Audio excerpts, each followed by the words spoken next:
আর মই কিবা ট্রাইবাল আর এই যে বিজেপি গভর্নমেন্ট যেটা বিচারি আছে যে আমার আমরি সমষ্টি কাবিয়ান ওয়েস্ট কাবিয়ান জিলার এই হাইড্রো ইলেকট্রিক্যাল প্রজেক্ট 18 বিঘা লব বিচারি আছে আর আমার জিওয়ার গাঁও 6খন গাঁও আছে আর কার্বি 2খন গাঁও আছে আর এই 18 মাটিৰ ভিতৰত আমাৰ যে কাৰ্বি জিৱাসকলে খেতি কৰি খাই আছে আগৰ দিনৰ পৰা জাৰু খেতি হয় আৰু আদা খেতি হয় বাঁহ খেতি হয় আৰু তামোল খেতি হয় এই খেতিতে বস্তু কৰি কিনি ল'ৰা ছোৱালী পঢ়াই আছে আজিলৈকে এই এতিয়া কি কৰিছে এই আমাৰ Karbi Anglong CM EM MEC সকলে এই গাঁৱৰ ৰাইজে মাটি পেলাই ইনডাইৰেকশ্যন দিছিলে এবাৰ আৰু তাত কি কৰাইছে এই পাব্লিকক ভয় খুৱাইছে যদি কোনোবা প্ৰটেষ্ট কৰিলে অপ'জ কৰিলে কোনোবা অপ'জ কৰিলে যদি তাক মানে ডাইৰেক্ট জেলত সোমাই দিম বুলি ৰাজক মানে ভয় কৰি এনেকা জবৰদস্ত কৰি আছে মাটি ল'ব বিচাৰি আছে এটা আৰু এই 8খন গাঁৱৰ পৰা 20জন কমিটি এই প্ৰটেকশ্যন কমিটি সিহঁতে বনাইছে আৰু এই প্ৰটেকশ্যন কমিটি 20জন কি হয় সিহঁতে মানে সব বিজেপিৰ পৰা এই চামচাকেইটা হয় সিহঁতে নামটো মাটিটো প্ৰটেকশ্যন কৰিবলৈ কমিটি গঠন কৰিছে তথাপি সিহঁতে উদ্যা হৈ আছে সিহঁতে মানে মাটি বিক্ৰী কৰিবলৈহে কি কৰি আছে এনেকা পাব্লিকক মানে ভয় কৰাই সিহঁতে মানে জবৰদস্ত ডেইলি দিন ৰাতি মিটিং কৰি আছে তাতে এইটো কাৰণে এই আমি এনেকা মাটি বাহি এইটো ৰখাব এই নোৱাৰাকেইটা পাৰ্টি আমি এইটো 26 চন এতিয়া আমাৰ এইটো বাৰ আহি আছে এতিয়া সকলোৱে মিলি জুলি আমি এক হৈ পেলাই সিহঁতক মানে আঁতৰাই দিব লাগিব আৰু চবকে এইটো কাৰণে চবৰ কাৰণে মই অনুৰোধ বিচাৰিছোঁ সকলোৱে আমাক মানে এক হৈ মানে চাপৰ্ট কৰিব বুলি মই আশা কৰোঁ আৰু মই এইখিনি কথাটো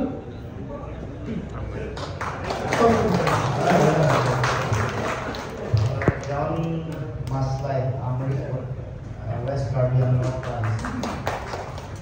সংগ্ৰাম কৰি আছে আমি এটা আমি আমাৰ সকলোৰে বক্তব্য প্ৰায় শেষ হৈছে এতিয়া সভাপতি হ'বলগীয়া আছে প্ৰস্তাৱ গ্ৰহণ কৰাৰ আগতে সকলোকে ভিতৰলৈ মাতিব লাগিব তাৰ আগতে আমাৰ সামান্য চন্দ্ৰকান্ত দাস ডাঙৰীয়াই দুটা কাৰিকৰী বিষয় তেখেতে সকলোৰে বক্তব্য ৰাখি থাকোঁতে কিছুমান বিষয় তেখেতৰ মনলৈ আহিছে অলপ উনুকিয়াই দিব খুজিছোঁ গতিকে মই ভাবোঁ যে ফলপ্ৰসূ হওক তেখেতে দীৰ্ঘ সময় ৰাজহ আৰু বিষয়ৰ লগতে জড়িত হৈ আছে গতিকে মই লাগিব খবৰ কাৰণে অনুৰোধ আছে তাৰপিছত সভাপতিৰ বক্তব্য তাৰপিছত প্ৰস্তাৱ গ্ৰহণ কৰি তাৰপিছত একেলগে সকলোৱে চাম গতিকে অকণমান সময় ল'লোঁ অকণমান সময় দিলে আমি ধন্যবাদ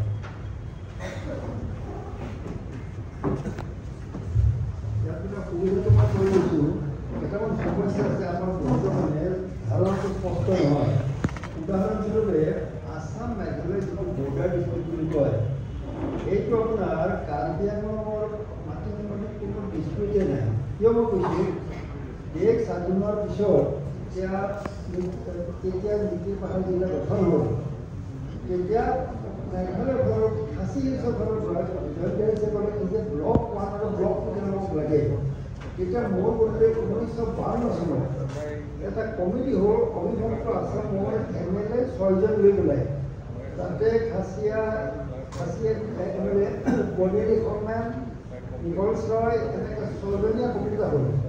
এই কমিটিয়ে ক'লে যে খাচী মানুহ বহুত আছিলে যে ব্লক 1 আৰু ব্লক 2ত মেঘালয়ৰ কোনো অধিকাৰ নাই। সেই বস্তুটো মেটাৰ তাতে আনিছে। নম্বৰ 2 বাকী যি মেঘালয়ৰ বৰ্ডাৰ প্ৰব্লেম আছে বুলি কৈছে, এইটো কি হ'ল 1985 চনত আছাম চিফ মিনিষ্টাৰ আৰু মেঘালয় চিফ মিনিষ্টাৰে পক্ষবিলাক কি কৰিলে এটা বিষয় ল'লে যে আমি এটা নিজে কমিশ্যন বনাওঁ। কাক নিজে কমিশ্যন হেৰি কৰি পেলাই জাষ্টিছ ৱাই চন্দ্ৰচূড় আগৰ জাষ্টিছ আছিলে অলপতে ৰিটায়াৰ হৈ তেওঁৰ দেউতা চন্দ্ৰচূড় কমিশ্যনৰ সময়ত মেঘালয়ে দাবী দিলে 6টা জেগা। সেই 6টা জেগাত কাৰ্বি আংলঙৰ উল্লেখ নাই। সেই 6টা জেগা হ'ল এটা সোণাপুৰ এৰিয়া, যিটো মেঘালয়ৰ মানুহে কয় দেশ চুবুৰীয়া, নিজিমৰীয়া দেশ চুবুৰীয়া।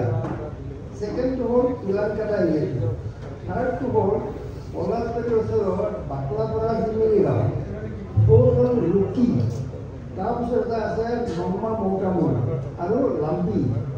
সেইটো আপোনাৰ কমিশ্যনে দুইফালে গ'ল, দুইখন জেগাত গ'ল, চব চালে। আনকি এনেকুৱা আছিল এতিয়া তেওঁলোকৰ এনেকুৱা যে মানে কইনা ধৰণৰ পৰা দক্ষিণফালে যেন আৰু খাচী ইফালে জেগা। যেতিয়া মই আছিলোঁ 86 চনত গুৱাহাটী DC, এতিয়া মোৰ দায়িত্ব কৰিছিলে যে কেনেকৈ বস্তুটো কি পোৱা যায়, সেইবিলাক আমাৰ জেগা হয়। আৰু কি সুন্দৰ কথা, তেতিয়া বশিষ্ঠ টেম্পুলত যিটো শিলৰ টেম্পুলটো আছে, তাতে মানে পুৰণি অসমীয়া আখৰত লিখা আছে কিবা কিবি। মই সেইটো ফটো উঠালে হয়।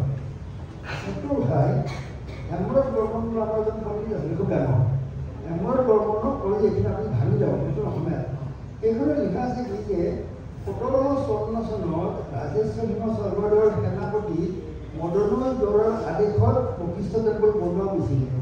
যদিও 1754 চনতে সেই জেগা স্বৰ্গদেৱৰ আহোম ৰাজ্য আছিলে, মেঘালয় কেনেকৈ ক্লেইম কৰে? আমি এই চববিলাক দিলোঁ। তাৰপিছত কমিশ্যনে ৰিপৰ্ট কি দিলে যে Meghalaya has no' cases at all. নেদাৰলেণ্ডে বেয়া।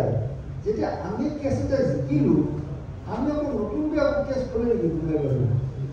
এই মেঘালয় আছামৰ বৰ্ডাৰ কেছটো আছাম জিকিছে। চন্দ্ৰচূড় কমিশ্যনে কৈ গ'ল যে মেঘালয়ৰ কোনো জাষ্টিছ মিনিষ্টাৰে কোনো যুক্তিয়ে নাই মাটি বিচৰা। এতিয়া তথাপি বাৰু বুজি লৈছে কিবা কাৰণ থাকিব পাৰে। যদি সীমা বদলাব লাগে দুখন ষ্টেটৰ, কনষ্টিটিউশ্যন এমেণ্ড কৰি গভৰ্ণমেণ্ট অফ ইণ্ডিয়াই বদলাব পাৰে, পাৰ্লিয়ামেণ্টৰ সিদ্ধান্ত লৈ পেলাই। এতিয়া মই দেখিছোঁ কিবা কথা ওলাই আমাৰ মুখ্যমন্ত্ৰীয়ে কয় যে বিভাজিত অঞ্চল 13 কিলোমিটাৰ, তেওঁলোকে 5 কিলোমিটাৰ বুলি আমি 8 কিলোমিটাৰ পালোঁ। এই কি তামাচা চলি কোনো আপত্তি কৰা নাই, সেইটো হ'ব নোৱাৰে।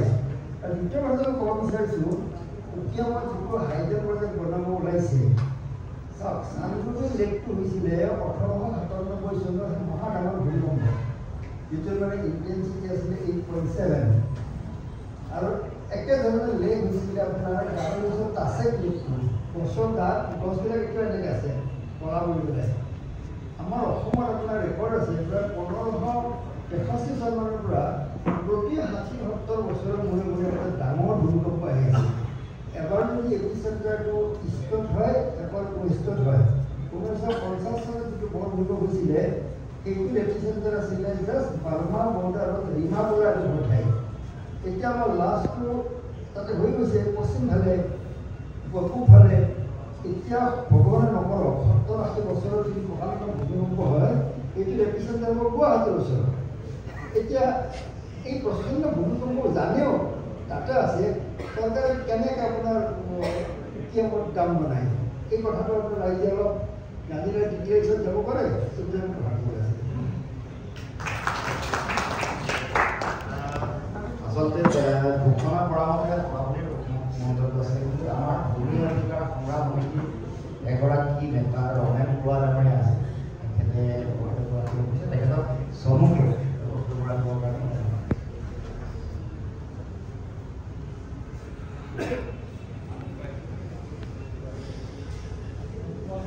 তাতকে আমাৰ জাতীয় জীৱনৰ শ্ৰদ্ধাৰ কোনো ভুলেই হ'ব ধন্যবাদ। অসমৰ ভূমি সমস্যা আৰু ইয়াৰ সমাধানৰ ওপৰত আপোনালোকে ডাঙৰ এটা আয়োজন কৰিছে। জয়তে সকলো সংগঠনৰ পৰা অহা সকলো নেতালৈকে মোৰ শুভেচ্ছা থাকে। পৃথিৱীত আটাইতকৈ ডাঙৰ বস্তুটো হ'ল খাদ্য, বাসস্থান আৰু এই পিন্ধি থকা কাপোৰযোৰ। ইয়াৰ অধিকাৰ কোনে কাঢ়ি দিব পাৰে? কোনেও নোৱাৰে। এই কথাটো আমি মূৰ্খ কাৰণে নাজানো। আমাৰ ভূমিৰ অধিকাৰ আমাৰ হয়।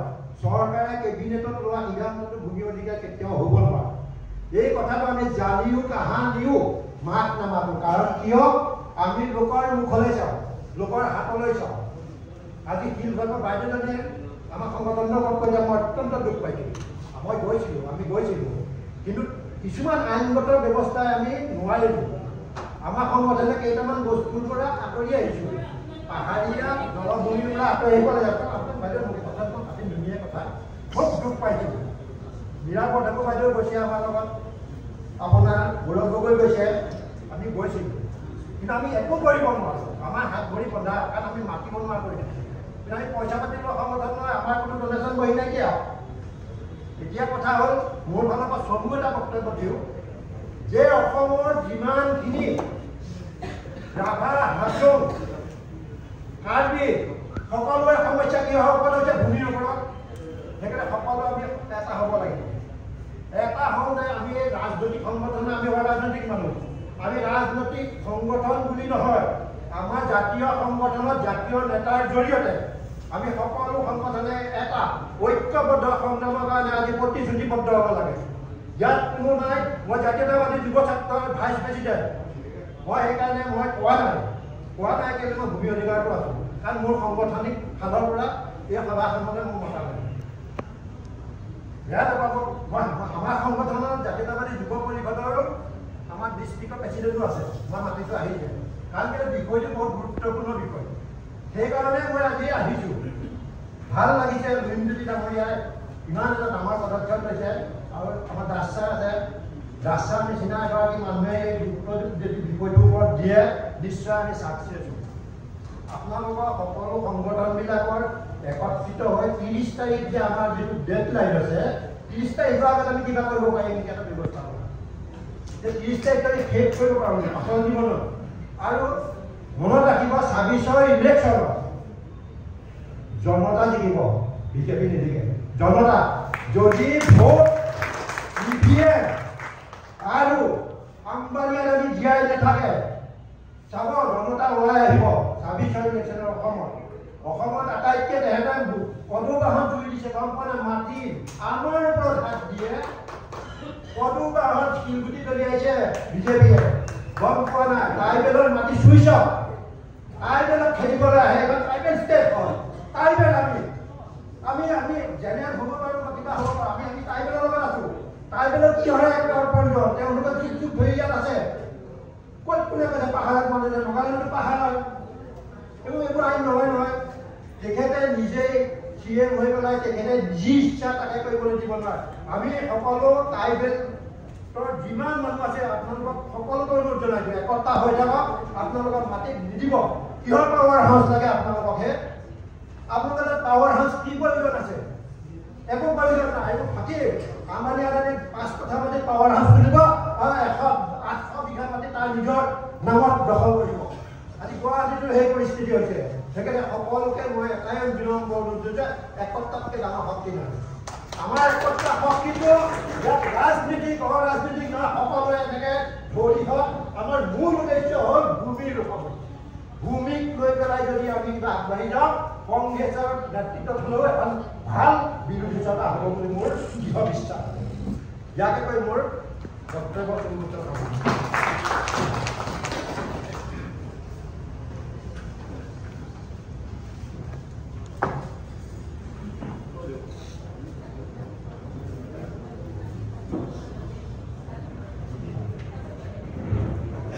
অসম জাতীয় পৰিষদে আমি আয়োজন কৰা অসমৰ অতি গুৰুত্বপূৰ্ণ ভূমি সমস্যা সমস্যাটোৰ ভয়াৱহতা গভীৰতা আৰু সমাধান বা নিৰসনৰ উপায়সমূহ উদ্ভাৱন কৰিবৰ কাৰণে আমি সভা আয়োজন কৰিছোঁ। আৰু আমাৰ অতি সন্মানৰ অসমৰ সমাজ জীৱনৰ ভূমিৰ লগত জড়িত হৈ থকা ভূমি আইন বা ভূমিৰ লগত কাৰিকৰীগতভাৱে জড়িত হৈ থকা বহু ব্যক্তি, আমাৰ সংগ্ৰামৰ লগত জড়িত হৈ থকা বহু সংগঠন আৰু সংগ্ৰামৰ নেতা আৰু বিৰোধী সকলো ৰাজনৈতিক দলকে আমি আমন্ত্ৰণ জনাই কোন দিশে আমি আগবাঢ়িম, কেনেকুৱা পৰিকল্পনা পৰৱৰ্তী দিনত যুগুত কৰিব লাগিব, সংগ্ৰামৰ ধাৰা কেনেকুৱা হ'ব, আমাৰ প্ৰান্তীয় অঞ্চলসমূহত চলি থকা সংগ্ৰাম বা জনজাতীয় আবেষ্টনী বা বিভিন্ন অঞ্চলসমূহত চলি থকা সংগ্ৰামখনক কেনেকৈ আমি সংযুক্ত কৰিব পাৰোঁ বা আমি ইয়াক কেনেকৈ একত্ৰীকৰণ কৰি আগবঢ়াই লৈ যাব পাৰোঁ, সেই সম্পৰ্কতে আলোচনা কৰিবৰ কাৰণে আজি সভা আমি আয়োজন কৰিছোঁ। বহু গুৰুত্বপূৰ্ণ বিষয় সকলোৱে অৱলোকন কৰিছে, সকলোৱে নিজা দৃষ্টিভংগী সকলোৱে আপোনালোকৰ আগত পেছ কৰিছে আৰু বহু কাৰিকৰী কথা আমাৰ সন্মানীয় চন্দ্ৰকান্ত দাস ডাঙৰীয়া, সন্মানীয় চৌধুৰী ডাঙৰীয়াকে প্ৰমুখ কৰি বিভিন্ন ব্যক্তিয়ে শান্তনু বৰঠাকুৰ ডাঙৰীয়াক মাৰ্গদৰ্শন কৰিবলৈ চেষ্টা কৰিছে। আমাৰ মূল লক্ষ্যটোৱে আছিল যে আমি সকলোৱে নিজৰ অঞ্চলসমূহত সংগ্ৰাম কৰি আছে আৰু একত্ৰিত সংগ্ৰামী এটা সংগঠন ইতিমধ্যে তেওঁলোকে সকলোৱে গঢ়ি তুলিবৰ কাৰণে চেষ্টা অব্যাহত ৰাখিছে। আমাৰ বিক্ৰম খানছে ডাঙৰীয়া, কৃষ্ণ গগৈ ডাঙৰীয়া, আমাৰ সুব্ৰত তালুকদাৰ ডাঙৰীয়া সকলোৱে মিলি প্ৰণৱ দলে ডাঙৰীয়া সকলোৱে এটা সংগ্ৰামসমূহকো এক কৰিবৰ কাৰণে তেওঁলোকে এটা চেষ্টা অব্যাহত ৰাখিছে। তাৰ মাজতে আমাৰো যিটো দায়িত্ব আছে, কৃষ্ণ গগৈ ডাঙৰীয়াই কৈছে যে আমি সন্মুখত থাকিলে অন্ততঃ ৰাইজ সাহস পাব, যিসকলে বহুদিনৰ পৰা আমি লাগি আছোঁ। এইটো আপোনালোকক আমাৰ ফালৰ পৰা আমাৰ হৃদয়খনো আছে, আমি যুঁজ দিবৰ কাৰণে আমি ইতিমধ্যে মনো আমি বান্ধিছোঁ। গতিকে আজিৰ ৰাজহুৱা সভাত মোৰ ফালৰ পৰা মই ব্যক্তিগতভাৱে আপোনালোকক প্ৰতিশ্ৰুতি দিছোঁ যে সকলো সংগ্ৰামতে সকলো সংকটৰ সময়তে মই থাকিম আৰু আমি সকলো ঐক্যবদ্ধ হ'ম। একতা যিহেতু ডাঙৰ শক্তি, আমি ঐক্যবদ্ধভাৱে সকলো ৰাজনৈতিক শক্তি ৰাজনৈতিক সংগ্ৰাম ঐক্যবদ্ধভাৱে আগবাঢ়িব। তাৰ আগত আমাৰ জাতীয় প্ৰশ্নবোৰতো ঐক্যবদ্ধ হ'ব লাগিব। এইটো হ'ল মৌলিক বিষয়।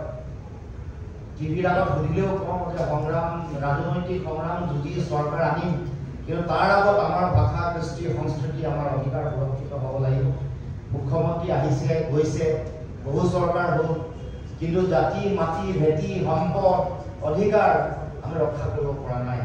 কিন্তু এতিয়া আমি নতুন যিখন সংগ্ৰাম হ'ব, এই সংগ্ৰামত আমাৰ ভৱিষ্যত, আমাৰ অধিকাৰ, আমাৰ সম্পদ, আমাৰ মাটি, আমাৰ ভেটি, আমাৰ কৃষ্টি, আমাৰ সংস্কৃতি এইবোৰ সুৰক্ষা দিয়াটো আমি সকলোৱে প্ৰাথমিকতাৰ ভিতৰত প্ৰথম স্থান দিব লাগিব।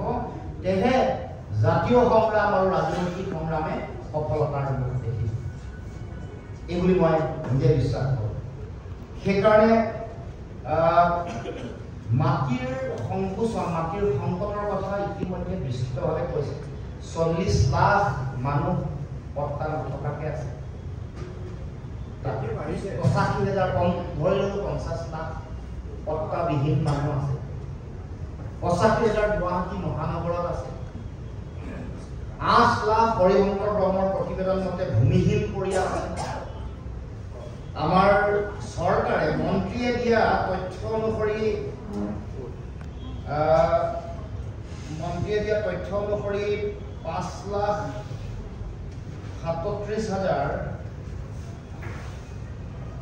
5,37,000 যোগেন মোহনে দিয়া তথ্য মতে 5,37,000 ভূমিহীন মানুহ আছে 23 চনত।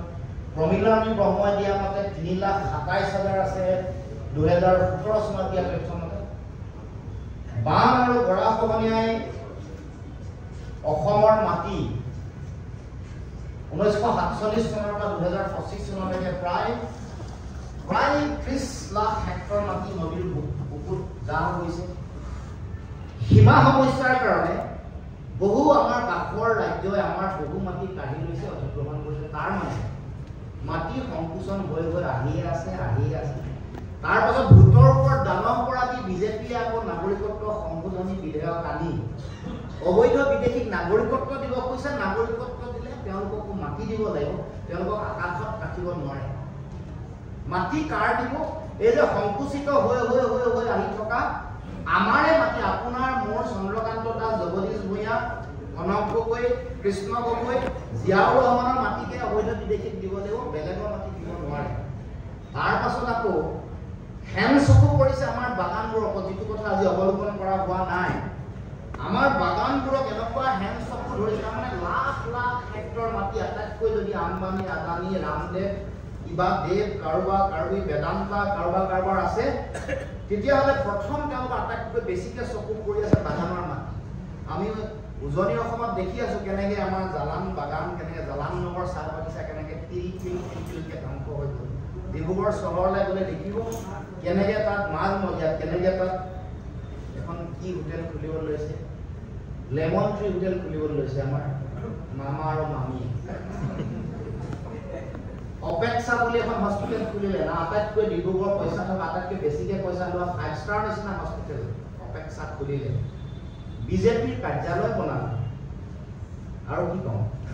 তাৰপাছত লক্ষ্মী চাহ বাগিচা বুলি এখন বাগান আছে, 350-10% মাটি অনাকৃষি কামত মানে ব্যৱহাৰ কৰিব যিহেতু পাৰে, 10% 350 বিঘা মাটি লৈছে।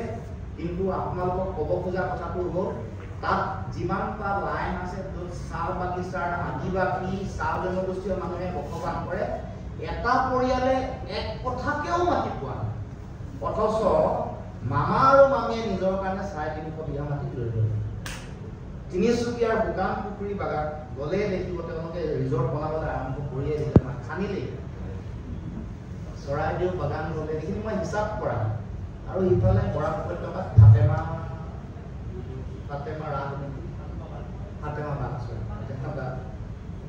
তাৰ উপৰিও আৰু বহু বাগান আছে যিবোৰত তেওঁলোকে এই লক্ষ্য পৰা ফুল, সেইকাৰণে তিলকে বাগান ইণ্ডাষ্ট্ৰীটো মাৰি পেলাইছে। সেইকাৰণে তেওঁলোকে টি বৰ্ডৰ কাৰ্যালয় অসমলৈ নানে, ব্যৱসায়টো অসমৰ মানুহক নিদিয়ে, স্পেচিয়েলিটি টি বনাবৰ কাৰণে উৎসাহিত নকৰে। ক্ষুদ্ৰ চাহ খেতিয়কে 50% আজিকালি চাহ উৎপাদন কৰে, এসময়ত 33% কৰিছিলে, প্ৰায় 50% ক্ষুদ্ৰ চাহ খেতিয়কে তেওঁলোকে চাহ উৎপাদন কৰে। গতিকে নতুন যিটো নন কনভেনশ্যনেল ৱেট স্পেচিয়েলিটি টি বুলি কয়, সেইটো বনাবলৈ উৎসাহিত নকৰে, মাৰ্কেটিং কৰিবলৈ চিন্তা চৰ্চা নকৰে, ব্ৰেণ্ডিঙো নকৰে। মুঠতে বাগান উদ্যোগটো মৰা বাৰু মাটি আম্বানী আৰু আদানীক দিম, এইটো হ'ল তেওঁলোকৰ মূল কথা। তাৰ পাছত আকৌ জলাশয় আমাৰ এইমছ ক'ত বনাইছে, জলাশয়। মামীয়ে স্কুল ক'ত খুলিছে, জলাশয়। গুগল মেপত এতিয়া নাই, অলপ দিনৰ আগত গুগল মেপত বন্যা ইণ্টাৰনেশ্যনেল বোলা স্কুলখনৰ গুগল মেপ চাব, আমি স্ক্ৰীনশ্বট মাৰি থৈছো, এইটো ৱেটলেণ্ড আছে, জলাশয় আছে।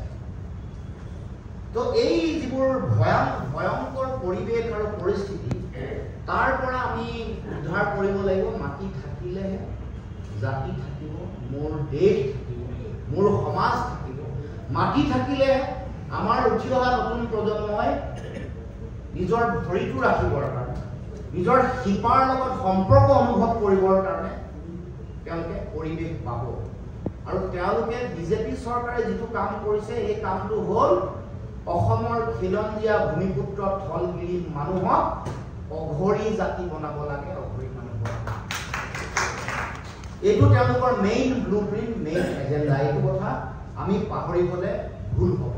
এতিয়া ৰং ইণ্টাৰপ্ৰিটেশ্যন, ৰং নেৰেটিভ এটা যিবোৰৰ কাৰণে ক'ব, আমাৰ এই সংগ্ৰামবোৰ চলি থাকোঁতে তেওঁলোকে হঠাৎ ধৰ্মীয় সংখ্যালঘুসকল বসবাস কৰি থকা কোনোবা এটা ঠাইত উচ্ছেদ আৰম্ভ কৰিব আৰু ক'ব যে এইসকলে এইবোৰ কথাত মাত নিদিয়ে, এইবোৰ ট্ৰাইবেল বেল্টত অধিগ্ৰহণ কৰি থকা মানুহক আমি উচ্ছেদ কৰিছোঁ, তেওঁলোক আমুক কৈ ৰং নেৰেটিভ এটা ক্ৰিয়েট কৰিব। দৰকাৰ হ'লে মাৰপিট কৰি দিব, গুলিয়াই কাৰোবাক মাৰি দি পৰিৱেশ বনাই দিব, হিন্দু মুছলমান কৰিব, কৰি এটা নেৰেটিভ এটা বেলেগ ফালে লৈ যাবলৈ চেষ্টা কৰিব। সেইকাৰণে আমি অকণমান সাৱধানে আৰু তেওঁলোকে এই যে জনজাতীয় মানুহৰ কথাটোত তেওঁলোক পিছ পৰি গ'ল, এনেকৈ যে গৰজি উঠিব, সেইটো কথা ভবা নাছিল।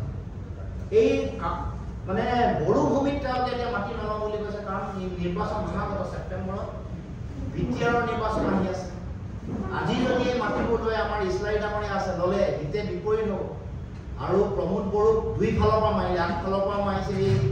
মানে তেওঁকতো এবাৰ ইফালেও মাৰিছে, মানে এগৰাকী প্ৰেমিকাৰ দুগৰাকী প্ৰেমিকৰ নিচিনাকৈ দুটা খেল খেলি আছে। খেলি এবাৰ প্ৰমোদ বড়োক ৰাজনৈতিকভাৱেও মাৰিব আৰু সামাজিকভাৱেও, যে প্ৰমোদ বড়োৱেতো মাটি দিবই খুজিছিল, মইহে ৰক্ষা কৰিম। এইটো ৰাজনীতি কৰি দুই ফালৰ পৰা তাত মানে যিটো মানে খিলঞ্জীয়া মানুহৰ অধিকাৰটো নাইকিয়া কৰিবলৈ লাগিব আৰু তেওঁলোককো সমাজত। সেইকাৰণে এই কামটো কৰিলে প্ৰথমে তেওঁলোকক ডিছক্ৰেডিটেড যেতিয়া কৰি দিব, খিলঞ্জীয়া মানুহৰ মানে ৰিজনেল পলিটিকেল পাৰ্টিকেইটাক যেতিয়া তাত মানুহে সন্দেহৰ চকুৰে ল'ব, গালি দিব, তেতিয়া বিজেপি ইনফিল্ট্ৰেট কৰিব। প্ৰথমতে ডিষ্টেবিলাইজ কৰি লৈছে আপোনালোকক, কৰি ইনফিল্ট্ৰেট কৰিব। তেওঁলোকো কম নহয়, তেওঁলোকেও তেওঁলোকৰ লগত ইলু কৰি থাকে। ধন্যবাদ। সংকটৰ ক্ষণতটো জাতিৰ পক্ষত থিয় নিদিয়ে। মেৰুদণ্ড পোন কৰি শিৰ উচ্চ কৰি এয়া মোৰ মাটি, মোৰ মানুহৰ অধিকাৰক কাঢ়ি লৈ যাবলৈ খুজিলে আপোনালোকে দিছপুৰত যি কৰি আছে নাজানো, দিল্লীত কি কৰি আছে নাজানো, মোৰ ইয়াত মোৰ ভূমি মোৰ অধিকাৰ লাগিবই এই বুলি ক'ব পৰা দম আৰু নাই। হয়নে নহয়? এই যে আইনখন আনিছে, এই যে আমি ভূমি শাসন আয়োগ চৰকাৰে কোৱা লেণ্ড গভৰ্নেন্স আয়োগ, এইখন আয়োগ তেওঁলোকৰ পটভূমিটো বহুত দিনৰ আগত 2019 চনতে গঢ় লৈ উঠিছে। কেন্দ্ৰীয় চৰকাৰ আদৰ্শ ভূমি শিৰোনাম আইন মডেল লেণ্ড টাইটেল এক্ট 2019 এইখন 2019 চনতে সকলোকে জাপি দিছিলে। অন্ধ্ৰপ্ৰদেশে 22 চনত কৰিব বিচাৰিছিলে, ৰাইজে ইমানেই বিৰোধিতা কৰিলে কৰিব নোৱাৰিলে, কাৰ্যকৰী কৰিব নোৱাৰিলে।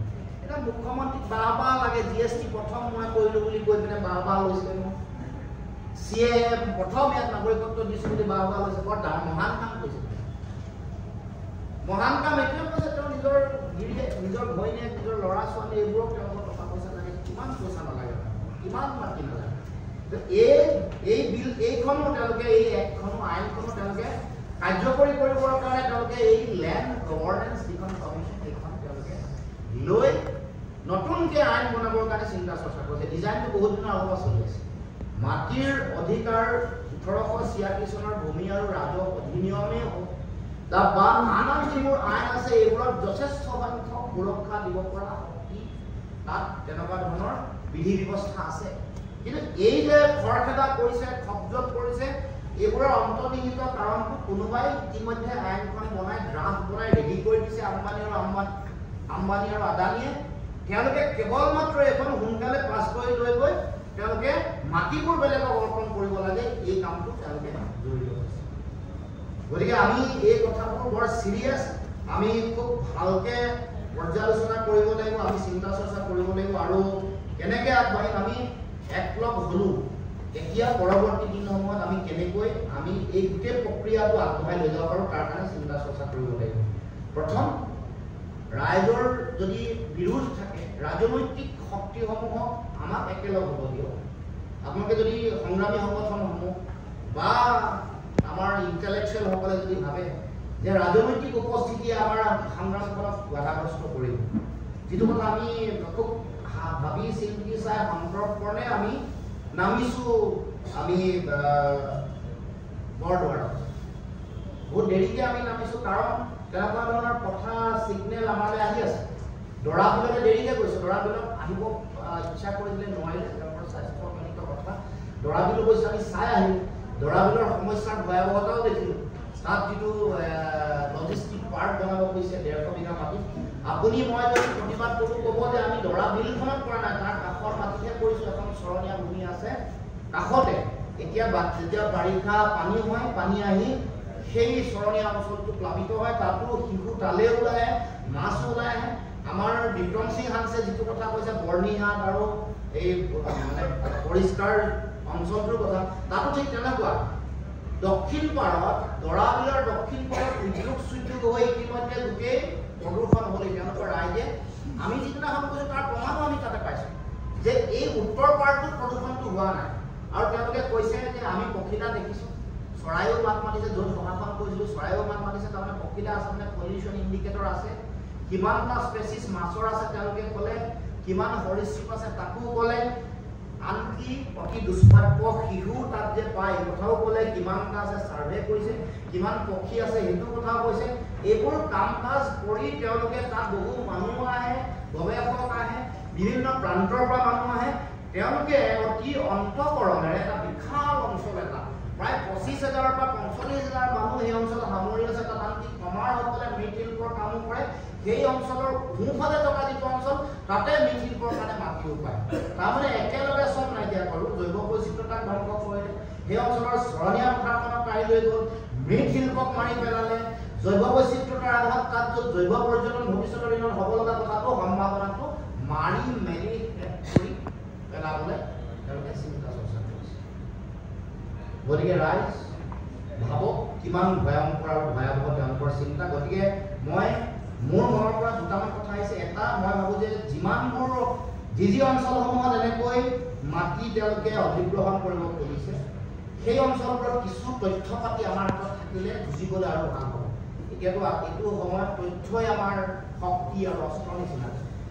যে কিমান মাটি তেওঁলোকে ল'ব খুজিছে সেইটো ইতিমধ্যে গম পোৱা গৈছে, কিন্তু সেই মাটিবোৰত থকা গাঁও কিমান, তাত পপুলেশ্যন পেটাৰ্ণটো কিমান, এই কথা বতৰাবোৰ যদি আমাৰ হাতত থাকে, তেওঁলোকক এই খেলটো আমি মানে তেওঁলোকে যে জনজাতীয় বিদ্বেষী কাম কৰিছে, তেওঁলোকে যে খিলঞ্জীয়া বিদ্বেষী কাম কৰিছে, তেওঁলোকে যে আমাৰ মানুহক পেটে ভাতে মানে মাৰিব খুজিছে বা তেওঁলোকক মানে অঘৰী কৰিব খুজিছে, ইমান হাজাৰ ইমান লাখ পৰিয়াল, তথ্যখিনি আমাৰ হাতত থাকিলে মই ভাবোঁ খুব ভাল হ'ব। বিশেষকৈ পপুলেশ্যন যিটো হেৰি মানে ডেম'গ্ৰাফিটো আমাৰ লগত যদি থাকে, তেতিয়া এণ্টি ট্ৰাইবেল পলিচিটো, মইতো শুনিছোঁ WPTৰ বাজেট বিজেপিৰ দিনত কমিছে, গম পাব হয় নাই? মিছা কৈছোঁ নেকি? কমিছেতো।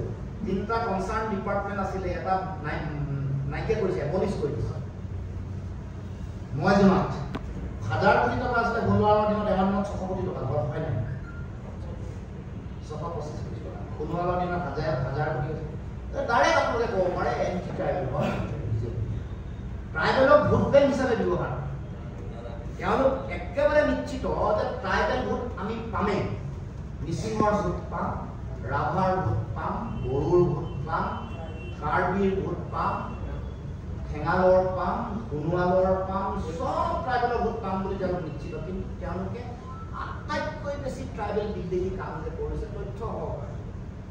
আমি পুৰণা তেওঁলোকৰ কথাবোৰ ক'লেও, মনুস্মৃতিৰ কথা ক'লেও, কিন্তু মূল কথা এতিয়া যে প্ৰেক্টিকেলি কৰি আছে, গ্ৰাউণ্ডত যে কৰি আছে সেইটো প্ৰমাণ কৰি দিব লাগিব। ক'ব লাগিব সঁচাকেই তেওঁলোকে তাৰমানে এই মনোবলৰ কথাটোকে ইমপ্লিমেণ্ট কৰিবলৈ লাগিছে। এইটো এনেধৰণে, সেইকাৰণে মই ভাবোঁ যে ডাটা ডকুমেণ্টটো আমি সকলোৱে গোটাই ল'ব লাগে।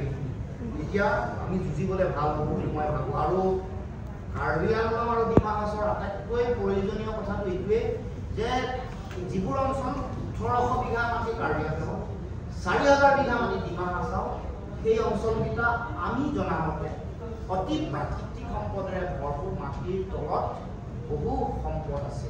আৰু সেইকাৰণে এটা বেলেগ প্ৰজেক্ট দিয়াৰ নামত অৰিজিনেলি মূলতঃ তাৰ তলত লক্ষ্য নেকি, মাটিৰ তলত লক্ষ্য নেকি।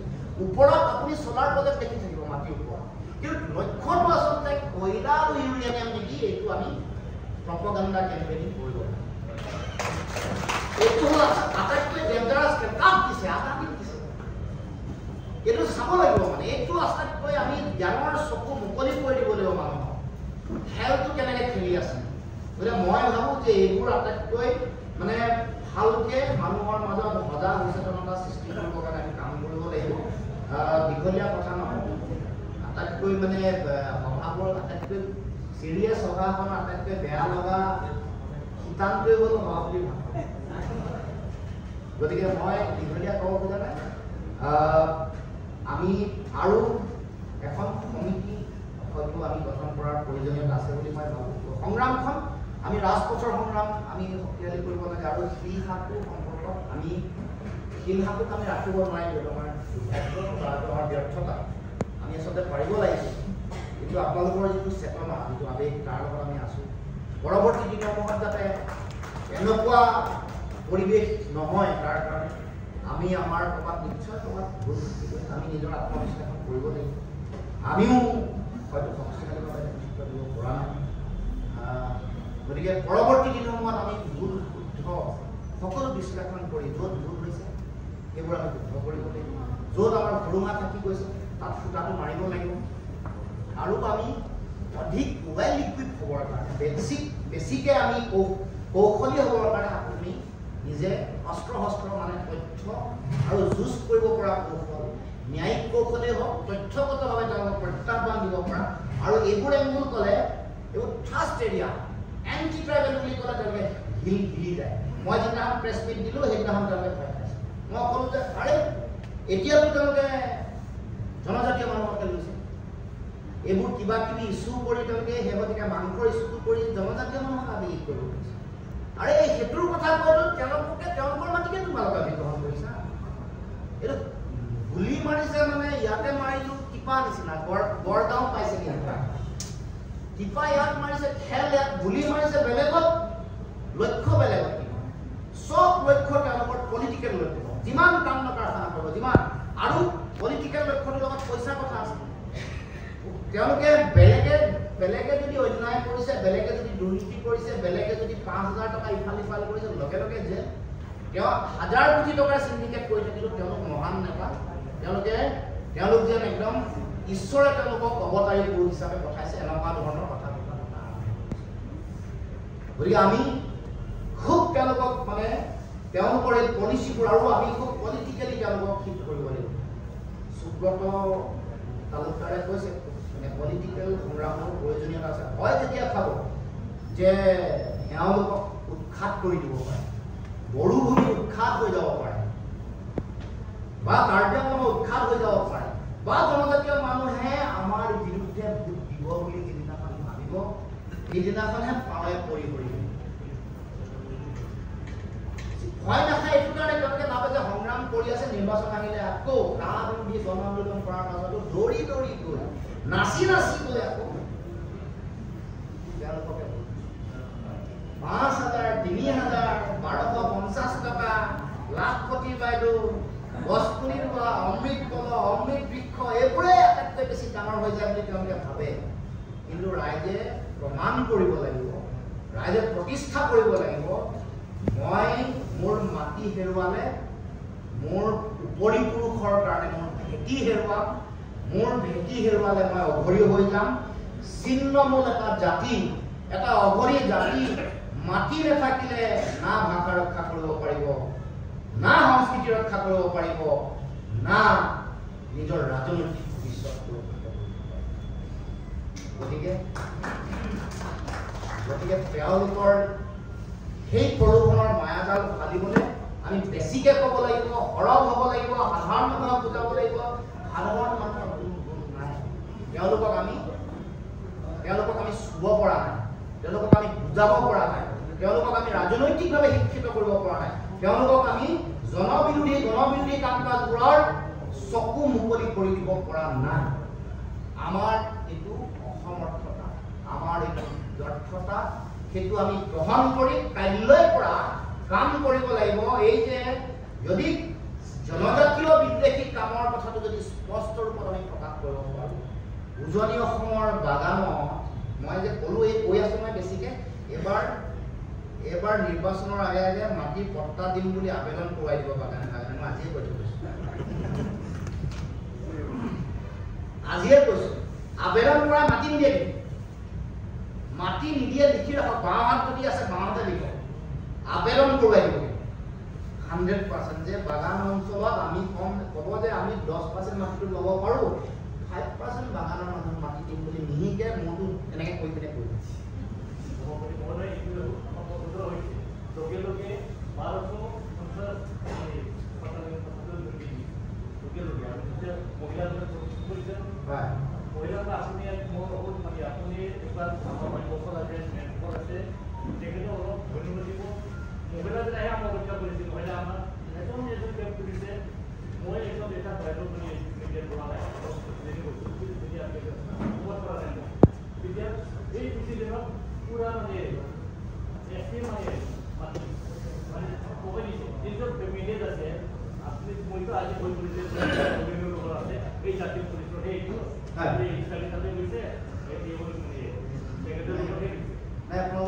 চাব এনেকৈ বহল কৰি চাব, গুণ কৰি চাব, কোন কোন আহিছে, লুইনৰ লগ দিবলৈ কোন আহিছে।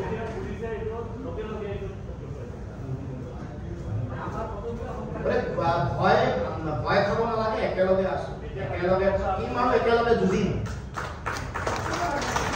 চিন্তা কৰিব নালাগে, আমি সকলোৰে লগত আছোঁ। আৰু এইটো কমন প্লেটফৰ্ম নিচিনা হৈ গ'ল। আমাৰ মেইন লক্ষ্যটোৱে আছিলে আমি লগ লগালোঁ। এই অবজেক্টিভটো আমাৰ ছাৰ্ভ হৈছে মই ভাবোঁ, কাৰণ এটা ন' ডাউট বহুতে চেষ্টা কৰি আছে আৰু সক্ষমো আছে বহুত, কিন্তু এতিয়া পলিটিকেল নন পলিটিকেল অৰ্গেনাইজেশ্যন চব ইণ্টেলেকচুৱেল সকলো এবাৰ লগ খাবলৈ আমি এটা চেষ্টা কৰিছোঁ। তাৰপাছত সংগ্ৰামখন আমি সকলোৱে মিলি আগবঢ়াবলৈ মই দীঘলীয়া নকৰোঁ, দীঘলীয়া নকওঁ বুলি বহুত দীঘলীয়া কৰোঁ, অথবা আমনি কৰাৰ কাৰণে বেয়া নাপাব। প্ৰস্তাৱ আছে, প্ৰস্তাৱকেইটা পাঠ কৰিব লাগে, তাৰপিছত খাদ্য খাই আমি সকলোৱে যাব পাৰিম। ধন্যবাদ। জয়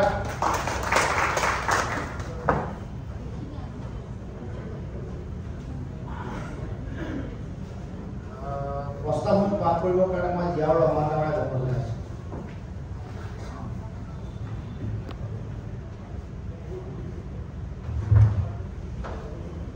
মাননীয় সভাপতি মহোদয় আৰু মাননীয় সদন, আজি 28 জুন 2025 শনিবাৰে অসম জাতীয় পৰিষদৰ উদ্যোগত মাছখোৱাস্থিত প্ৰাগজ্যোতি ITI কেন্দ্ৰ অসমৰ ভূমি সমস্যা আৰু সমাধানৰ ওপৰত আলোচনা শীৰ্ষক সভাত গ্ৰহণ কৰা প্ৰস্তাৱ।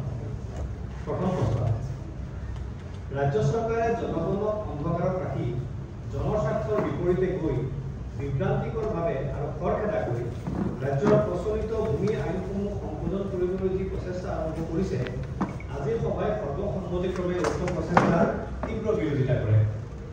সভাই উপলব্ধি কৰে যে কোনোবা বহিঃ শক্তিয়ে অসমৰ ভূমি সম্পৰ্কীয় নীতি নিয়ম নিৰ্ধাৰণ কৰি আছে। সেয়েহে সভাই জনস্বাৰ্থৰ বিপৰীত কোনো সিদ্ধান্ত নল'বলৈ চৰকাৰক একমুখে সকীয়াই দিয়ে আৰু ভূমি শাসন আয়োগৰ ওচৰত পৰামৰ্শ বা মতামত দাখিলৰ সময়সীমা ছমাহলৈ বৃদ্ধি কৰিবলৈ দাবী জনায়।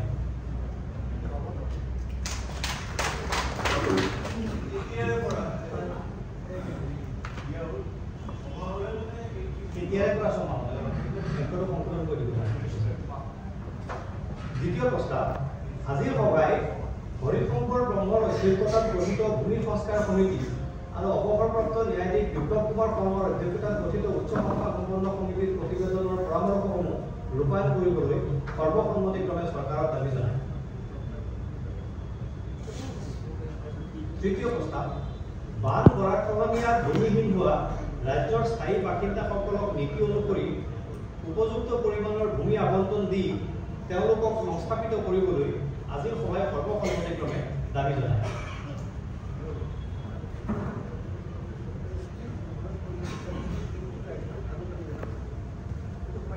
এটা বাক্য সোমাব লাগিব যে চৰকাৰে আচলতে কি সংশোধন কৰিব বিচাৰিছে সেইটো ৰাজহুৱা কৰিব।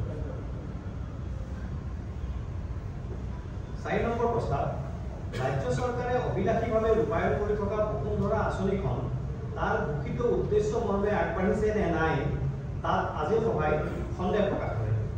সভাই সৰ্বসন্মতিক্ৰমে মত প্ৰকাশ কৰে যে বসুন্ধৰা আঁচনিখন ৰাইজক সহায় কৰাৰ সলনি আওপকীয়াকৈ ৰাইজৰ ভূমি কাঢ়ি নিয়া অভিসন্ধি হিচাপেহে ব্যৱহাৰ হোৱাৰ উদাহৰণ পোৱা গৈছে। সভাই এই বিষয়টো বিস্তৃতভাৱে আলোচনা কৰি বসুন্ধৰা আঁচনি ৰূপায়ণৰ ওপৰত শ্বেতপত্ৰ প্ৰকাশ কৰিবলৈ দাবী উত্থাপন কৰে। 5 নম্বৰ প্ৰস্তাৱ, আজিৰ সভাই ৰাজ্যৰ বিভিন্ন স্থান আৰু প্ৰকাৰৰ ভূমি সমস্যা আৰু সেইবোৰৰ সমাধানৰ ওপৰত বিস্তৃতভাৱে আলোচনা কৰে। সভাই মত পোষণ কৰে যে অসমৰ খিলঞ্জীয়া জনসাধাৰণৰ ভূমি অধিকাৰ সুৰক্ষিত কৰিও অসমৰ বিকাশৰ পথ সুগম কৰিব পৰা যায়। সেই দৃষ্টিভংগীৰে অসমৰ খিলঞ্জীয়া জনসাধাৰণৰ ভূমি অধিকাৰ সুৰক্ষিত কৰাৰ লগতে অসমৰ অৰ্থনৈতিক বিকাশৰ দিশসমূহৰ প্ৰতিও দৃষ্টি নিক্ষেপ কৰি এখন সম্পূৰ্ণ আৰু জনমুখী আদৰ্শ ভূমি নীতি প্ৰস্তুত কৰাৰ সপক্ষে মত পোষণ কৰে, যি ভূমি নীতিয়ে অসমৰ খিলঞ্জীয়া মানুহৰ ভূমিৰ অধিকাৰ সুনিশ্চিত কৰাৰ লগতে বিকাশৰ গতিশীলতা সমান্তৰালকৈ আগুৱাই যাব পৰাকৈ পথো উদ্ভাৱন কৰিব। সেই উদ্দেশ্যে আজিৰ সভাই ভূমি নীতিৰ এক আৰ্হি প্ৰস্তুত কৰাৰ বাবে নিম্নোক্ত ব্যক্তিসকলক লৈ এখন ৰাজহুৱা সমিতি গঠন কৰাৰ সিদ্ধান্ত গ্ৰহণ কৰে। উক্ত সমিতিয়ে প্ৰস্তুত কৰা ভূমি নীতিৰ আৰ্হি পৰৱৰ্তী সময়ত ৰাজহুৱাভাৱে উপস্থাপন কৰা হ'ব আৰু ৰাজহুৱা সন্মতিৰ ভিত্তিত চৰকাৰৰ ওচৰত দাখিল কৰা হ'ব।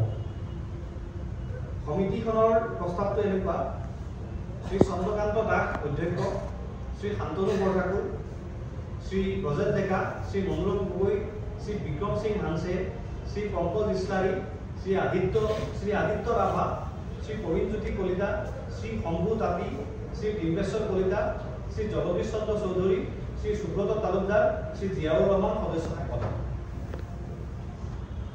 6 নম্বৰ প্ৰস্তাৱ।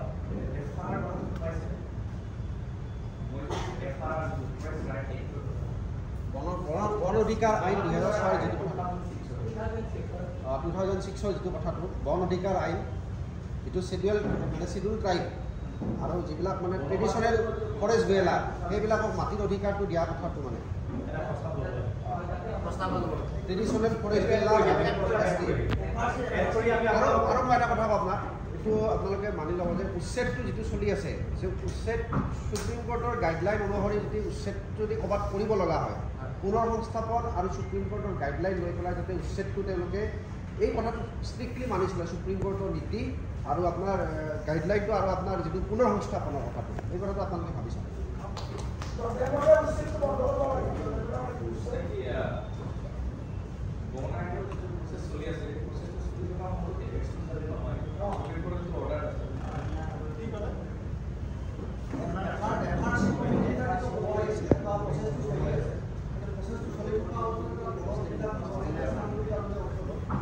আচ্ছা, এইটো এনেকুৱা এটা প্ৰশ্ন গ্ৰহণ কৰিব পৰা যায় নেকি?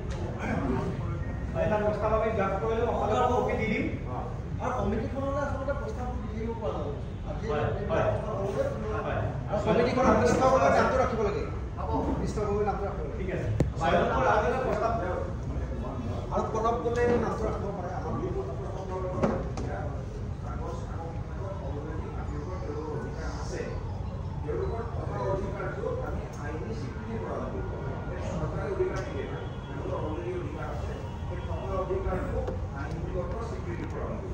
ঠিক আছে, এইখিনি আমি সংগ্ৰহ কৰি ল'ম। 6 নম্বৰ আৰু এটা প্ৰস্তাৱ আছে, সেই প্ৰস্তাৱ আজিৰ সভাই তুলসী নদীৰ ওপৰত নদী বান্ধ নিৰ্মাণৰ জৰিয়তে বিদ্যুৎ উৎপাদনৰ গোটেই বিষয়টো সন্দৰ্ভত আলোচনা কৰি এই সন্দৰ্ভত চৰকাৰে আচলতে কি পৰিকল্পনা লৈছে তাৰ কাৰিকৰী দিশৰ লগতে পৰিৱেশৰ ওপৰত বান্ধৰ প্ৰভাৱ সম্পৰ্কে সবিশেষ ৰাজহুৱাকৈ দাঙি ধৰিবলৈ দাবী জনায়। বিভিন্ন খিলঞ্জীয়া জনগোষ্ঠীৰ স্বাৰ্থ অক্ষুণ্ণ থাকিব লাগিব বুলি মত প্ৰকাশ কৰি আজিৰ সভাই চৰকাৰে নদী বান্ধ নিৰ্মাণ প্ৰক্ৰিয়াত নিয়োগ কৰা বিশেষজ্ঞৰ সৈতে জনসাধাৰণৰ বিষয়ত আলোচনা অনুষ্ঠিত কৰিবলৈ আজিৰ সভাই দাবী উত্থাপন কৰে।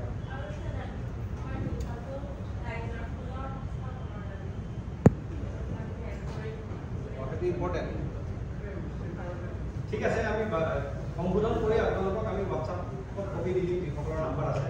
আৰু এই কমিটিখনটো আৰু এবাৰ বহিব, সিদ্ধান্ত ল'ব কেতিয়া মাতিব পাৰি। আমি এবাৰ সোনকালে বহি ল'ম, বহি লৈ পেলাই আমি পৰৱৰ্তী আলোচনা কৰিম। ধন্যবাদ।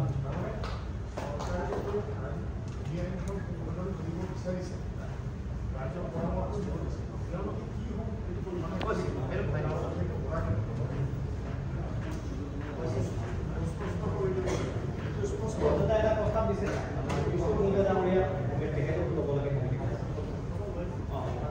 ফাইনেল কৰি পেলাই আপোনালোকক চবকে দি দিব, তাৰপিছত আৰু সংশোধনী থাকিলে আপোনালোকে আৰু ক'ব পাৰিব।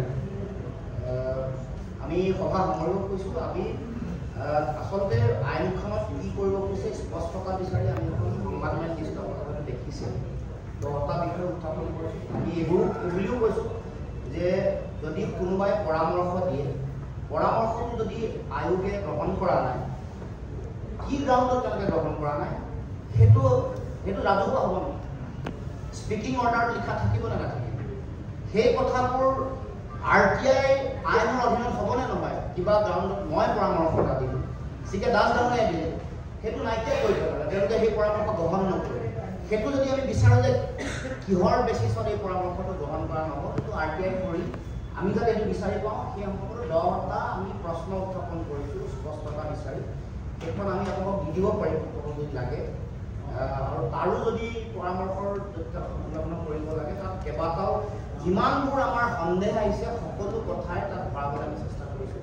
গতিকে মই সকলোকে আজি এই সভাখন ফলপ্ৰসূভাৱে আয়োজন কৰা সকলোৰে সহায় সহযোগিতাৰ কাৰণে আন্তৰিক ধন্যবাদ আৰু কৃতজ্ঞতা জ্ঞাপন কৰিছোঁ। আমি আজি আৰম্ভণি শুভ আৰম্ভণি।